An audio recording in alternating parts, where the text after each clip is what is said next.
Jubilee politics is dominating. In fact, it is filling the air.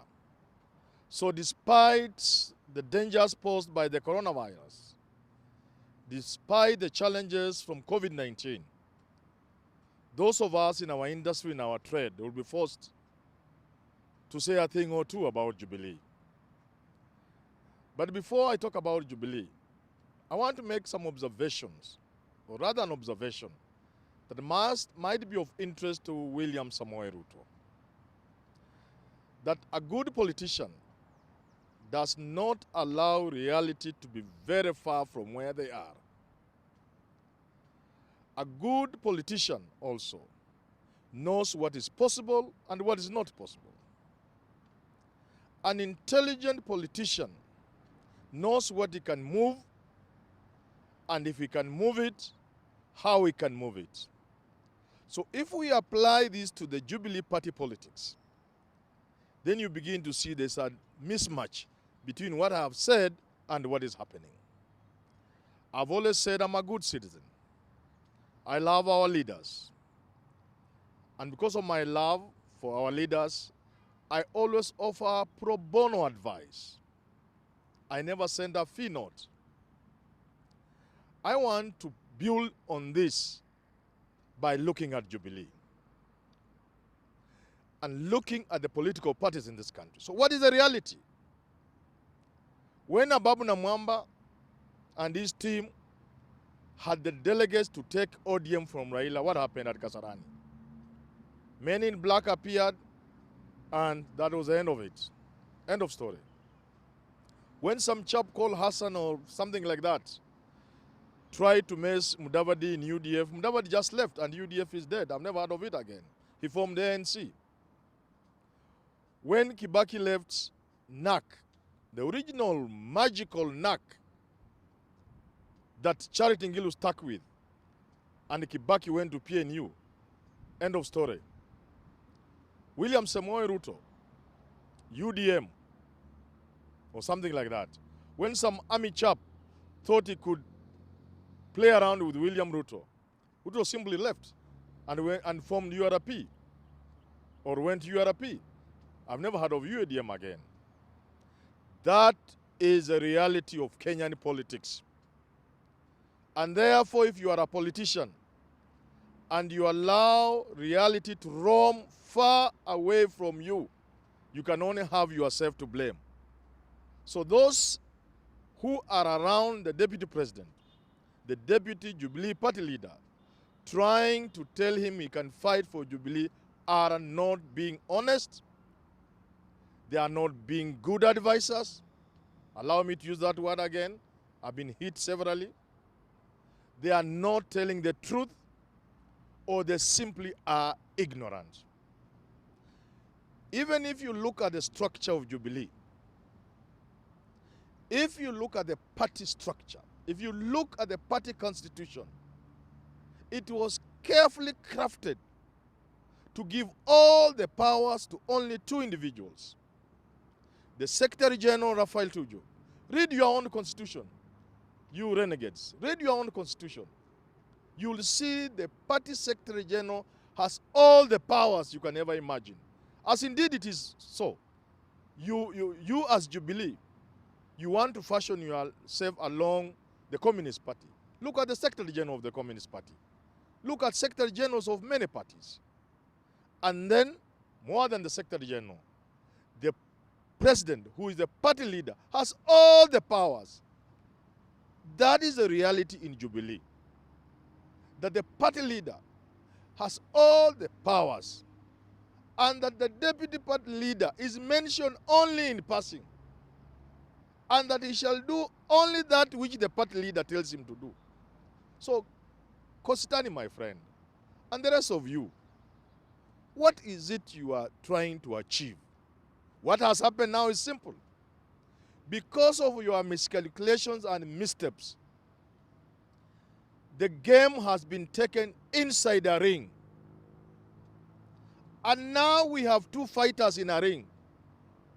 Because William Samoei Ruto has come from the shadows. He's no longer shadow boxing. He's no longer hitting at Uhuru through surrogates. It's no longer Sudi and Murkomen and Ishungwa and Kuria and Kihika Susan and the rest of those people. Yes, they are still there. But this time they have dragged the two right into the ring. In the red corner, Uhuru Muigai Kenyatta. In the blue corner, blue like my mask here, almost like this light blue. In the blue corner, real blue corner, William Samoei Ruto.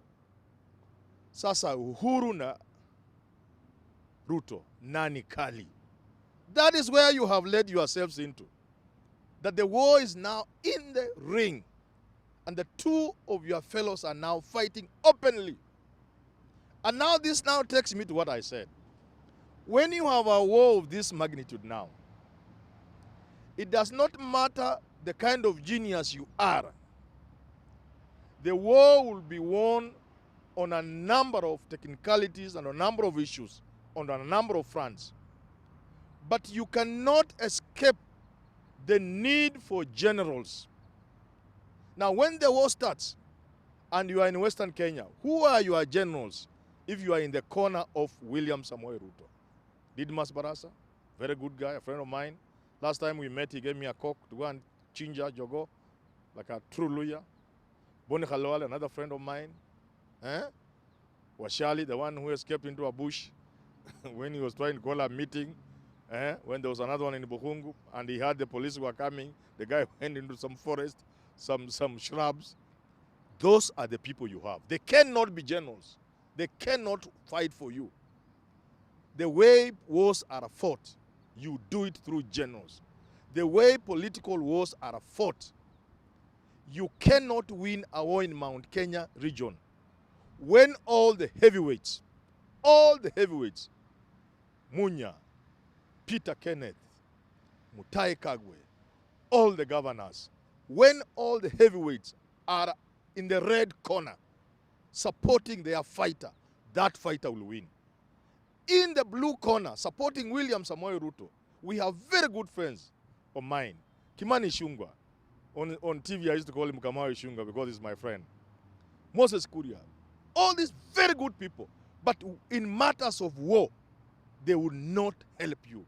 When the heat is finally generated at community level, when it is floated to the community, whatever community, that here we are, whatever is ours is at stake, and so is preventing us from producing a prime minister or a deputy president, they will not listen to young boys and girls. No, that's not how politics is done. Look at the cost. You have a general in the name of Ali Hassan Joho. All the other people who will be in the blue corner from the coast are small little fellows. They cannot help you. So in the red corner, and that's why I've been asking the deputy president, who is a good guy, who in my view can make a good president. I've been asking this issue of advisors. And people say Manyora wants to be one. No, I'm never anybody's advisor. I don't even advise anybody. I'm just there. I say the truth about what I see. I make my own observations. I could be wrong. This is the time, for example, if you are fighting over the Jubilee Party. Who are the people? Look at the Jubilee Party. When it was formed, the blue corner was already outsmarted. They took the Secretary General and gave it to Tuju. He looks humble, quiet, very benign, he speaks like a gentleman, but he's shrewd, smart, and lethal. And in the red corner, he's somebody who would do anything the president will tell him. You allowed that to happen. Then you put under him Kostani, Caleb, a very good guy, very capable, but surely he's not going to match the game when Tuju is working with the president. Look at Murathe David, a master player in the red corner. They made him technically, deliberately, craftily, they made him the vice chair. If you ask a Kenyan, including me, who is the chairman of Jubilee, I don't even know. Why? That position is effectively occupied by David Murathe, a schemer, a tough player. So when you are going up against a corner that has people like Murathe effectively running the party, A man who resigns and yet bounces back. A man whose resignation is not taken by the president, is not accepted. Then from nowhere he comes back. A man who has said things that if any other person said about the DP, the president will come out fighting and guns blazing. That man will lose their job. That man will be in problems. The things Murathe has said about the DP can only be rivaled by what Atwoli has said. Atwoli is yet another giant in the red corner. So if you are not having people to match Murathe, a man whose history shows you his closeness to the president, a man whose pronouncements tell you who he is, a man whose, like I've said, toughness can only be rivaled by Atwoli. Atwoli, he of Kotu. Kotu is not a small thing. A person who has led Kotu from 2001, a person who leads a strong trade union movement of 4 million people plus, and the person who says the kind of things Atwoli has been saying, with the weight he has been carrying around. If I was in the corner of William Samoei Ruto, I will do something. I will look for my fighters. I will look for generals. I will look for generals who can counter the likes of Murathe. So what I've been saying all through, and what is really now bringing all these challenges in the blue corner, why Ruto seems to be fighting a war he will not win, is basically what I have repeated over and over again in his own interest. That you cannot have Manchester United fighting in a football league with Gor Mahia. It's not possible. Gor Mahia is a good team, we love it. FC, these are good teams. But they can only play in their league. So that the people who are close to the deputy president, the people who are purporting now to fight to wrestle Jubilee out of Murathe's hands, out of Tuju's hands, these are no match. They are no match to the giant Murathe. They are no match to the shrewd Tuju. So my advice is simple. Be realistic. That is very important in war. And that's why there are retreats in war. That's why there are surrenders in war. That's why there are treaties in war. Because you need to be realistic. A general who is not realistic can occasion the death of his soldiers in millions and yet end up losing the war anyway. So I am asking the deputy president to be realistic and give up his fight for Jubilee. In any case, if you are not careful, you could be drawn into waging these wars against the president and the other side in the red corner. Then finally from nowhere, they just leave you Jubilee. If they leave you Jubilee, it is a shell. It is a shell. And as I end, I must say, you have to be aware about power. And the power is like the sun. You could be mesmerized by the light, but the sun is receding. And therefore the heat is also receding. All you are seeing is the light. Power began to escape when it was dispersed in two directions from the office of the deputy president.